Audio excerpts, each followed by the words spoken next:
ফরজগুলো কি কি শিখতে হবে কোরআন থেকে, হাদিস থেকে। আজকের মাহফিলে আমি ওই দিকে যেতে পারবো না, সময় কুলাবে না। আল্লাহর দেয়া বিধানের ফরজ কোনগুলো, হারাম কোনগুলো, এগুলো আপনাকে শিখতে হবে। এই জন্য ইলম শিক্ষা করা ইসলামে নফল না ফরজ? তলাবুল ইলমি ফারিদা আলা কুল্লি মুসলিম। মুসলমান হতে চান, ইসলামের মৌলিক এলেম আপনাকে শিখতেই হবে। হিন্দুর ঘরে জন্ম নিলে হিন্দু থাকা যায়, বেদ গীতা মহাভারত রামায়ণ উপনিষদ পড়া লাগে না। বৌদ্ধের ঘরে জন্ম নিলে বৌদ্ধ থাকা যায়, ত্রিপিটক পড়া লাগে না। ইহুদি হওয়ার জন্য তাওরাত পড়া লাগে না, খ্রিস্টান হওয়ার জন্য ইনজিল পড়া লাগে না। কিন্তু মুসলমান থাকতে হলে, মুসলমান হতে হলে কোরআনের ইলম শিখতেই হবে। এজন্য আল্লাহ তাআলা যখন কোরআন নাজিল করেন, এক নাম্বার কথা ছিল ইকরা বিসমি রাব্বিকাল্লাযী খালাক। পড়ো পড়ো পড়ো, পড়লেই তো শিখতে পারবা। তো ফরজগুলো কি কি আপনারা শিখবেন। নামাজ পড়া কি ফরজ, রোজা রাখা কি ফরজ, যাদের হজ ফরজ তাদের জন্য হজ করা কি ফরজ, যাদের পয়সা আছে যাকাত দেয়া কি ফরজ, পর্দা করা কি ফরজ, এইভাবে আল্লাহর জমিনে আল্লাহর দ্বীন কায়েমের চেষ্টা করা কি ফরজ। আরো অনেক ফরজ আছে, এই ফরজগুলো শিখবেন। হারাম, চুরি করা কি, মদ খাওয়া কি, গোশ খাওয়া কি, নামাজ পরিত্যাগ করা কি হারাম আছে। এরকম অনেক হারামগুলো শিখবেন। যদি আপনি হারামগুলো জীবন থেকে সরাতে পারেন, ফরজগুলো ধরতে পারেন, তাহলে তাকওয়ার প্রাইমারি ক্লাসে আপনার নামটা ঢুকলো। আর যারা হারাম এবং ফরজ এই দুইটা মেনে চলবে, তারা জাহান্নামী হবে না। এই দুটা মানলে আপনি জান্নাতি হয়ে যেতে পারবেন। এবার বলুন তো, যারা হারাম করে তাকওয়ার ক্লাসে নাম আছে? তো আপনারা যারা আজকে হারামের সাথে আছেন, তাহলে বুঝতে হবে আপনার নামটা মুত্তাকির কাতারে নাই। যার মেয়েটা কলেজে যায় পর্দা ছাড়া, যার বউটা বাজারে যায় পর্দা ছাড়া, যে সুদ খায়, ঘুষ খায়, হারাম খায়, জনে কম দে, মালে বেজাল দে, পরের জমি দখল করে, মানুষকে ঠকায়, মিথ্যা বলে, চগলখড়ি করে, গীবত করে, আরো কত কবিরা গুনাহ আছে, এগুলো করে, ওই লোকের নামটা এখনো তাকওয়ার কাতারে, মুত্তাকির কাতারে ঢোকে নাই।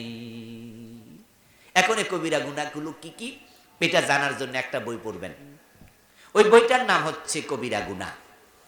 এটা লিখেছেন আরবিতে একজন বড় আলেম, নাম ইমাম আয-যাহাবী। উনার বইয়ের নাম আল কাবাইর। বাংলা এটার অনুবাদ হয়েছে, বাংলাতে এটার নাম দিছে কবিরা গুনাহ। এটার নাম দিছে কবিরা গুনাহ। আপনারা এই বইটা সংগ্রহ করবেন যারা বাংলা পড়তে জানেন। সেখানে উনি ৭০টা কবিরা গুনাহ লিখছে। কয়টা? তা আপনি না জানলে ছাড়বেন কেমনে? চা দোকানের সামনে বইয়া চুলকাইতে চুলকাইতে কাপড় হাঁটুর উপরে তুললা রানের গোড়া উঠতে বইয়া থাকে, এমন কিছু লোক আসেনি? ফরজ তরক করা জায়েজ না হারাম? এই লোকটা জানেই না এটা যে ফরজ, তাই সে হারাম কাজ করছে। যেই লোক হারাম করে তার নাম ওই তালিকাতে, তাকওয়ার তালিকাতে আর। এই জন্য তাকওয়া মানে হলো হারাম ছেড়ে দেবেন, ফরজগুলো আঁকড়াইয়া ধরবেন। এটা হলো এক নাম্বার স্তর। এবার দ্বিতীয় স্তর হলো হিফজুন নাফসি মিম্মা ইউসাম। যত গুনাহ আছে, সগীরা গুনাহ করবেন না, কোন গুনাহকে হালকা মনে করবেন না। গুনাহ আছে যেখানে, আমি নাই সেখানে। নিজেকে গুনাহ থেকে বাঁচানোর নাম হলো তাকওয়া। এটা হলো তাকওয়ার দ্বিতীয় স্তর। হযরত আয়েশা রাদিয়াল্লাহু তাআলা আনহাকে প্রিয় নবীজি বলছেন, ইয়া আয়েশা তুইয়াকে ওয়া মুহাক্কারাতিয যুনুব ফা ইন্না লাহা মিনাল্লাহি তালিবা। ও আয়েশা, ছোট গুনাহ থেকে নিজেকে বাঁচিয়ে রেখো, কারণ আল্লাহর কাছে সব গুনার ব্যাপারে জবাব দিতে হবে। এখন গুনাহকে ছোট মনে করো না, কারণ ছোট ছোট গুনাহগুলো একসাথে হয়ে বড় হয়ে যায়। আমাদের দেশে অনেক মানুষ আছে, জিজ্ঞাসা করে, হুজুর এটা কি কবিরা গুনাহ? তা আমরা যদি বলি যে না না কবিরা গুনাহ না, তাহলে একটু মুস্কি হাসে। হ্যাঁ, সব জানতো বাবা, জান জান জান, আপনারা অনেক কালেকশন করছেন। ওয়াজ শুনবেন এনে এত কালেকশন করলে আমরা দাওয়াত দিচ্ছেন কেন বাবা? বোঝেন নাই গো, কারণ হুজুর দাওয়াত দিচ্ছেন। আমি তো এগুলা করি না। দিয়েন আপনারা কবরস্থানের জন্য দিয়েন, তাইলে তো আর হইব না। ডিস্টার্ব করেন না, জান। এমন বক্তা আনতেন যারা কালেকশন করে, এগুলো জিজ্ঞেস করে আনা লাগে। আমরা কেউ এগুলো কয়ও না, পারিও না। ঠিক আছে, একটু ওয়াজ করে জায়গা। আপনার কবরস্থান, এখানে আপনারা আসবেন, আপনাদেরকে লাশ এখানে দাপন করবে। এখানে কিন্তু ওই আপনার বগুড়া থেকে এনে দাপন করবে না। এই জন্য আপনাদেরটা আপনাদের দিতে হবে, দিতে হবে না? এই জন্য এগুলো খেয়াল করবেন। জমি কিনছে, টাকা নাকি লাগবে, কত লাখ? এখানে 27% জমি ক্রয় করেছে। এই জন্য কিছু টাকা ঋণ আছে, এই ঋণের টাকা আপনাদেরই পরিশোধ করতে হবে। এই জন্য এগুলো খেয়াল দেবেন। কিন্তু আমি পারি না এগুলা, আমার আগের বক্তা পারে। আমি দেখছি বেটা কিভাবে নিছে।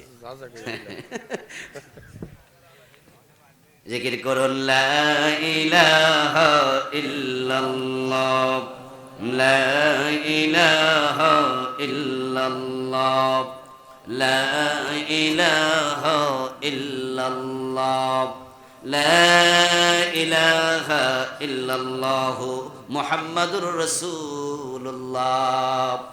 আমার প্রিয় ভাইরা, কবরস্থানের জন্য কিছু দিবেন?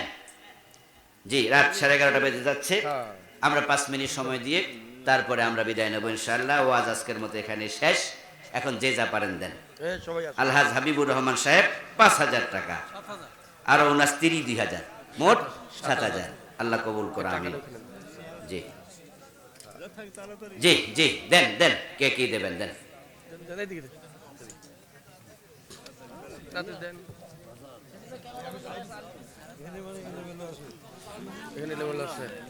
এখানে হাসান মোল্লা সাহেব 500 টাকা, আল্লাহ কবুল করে, আমিন।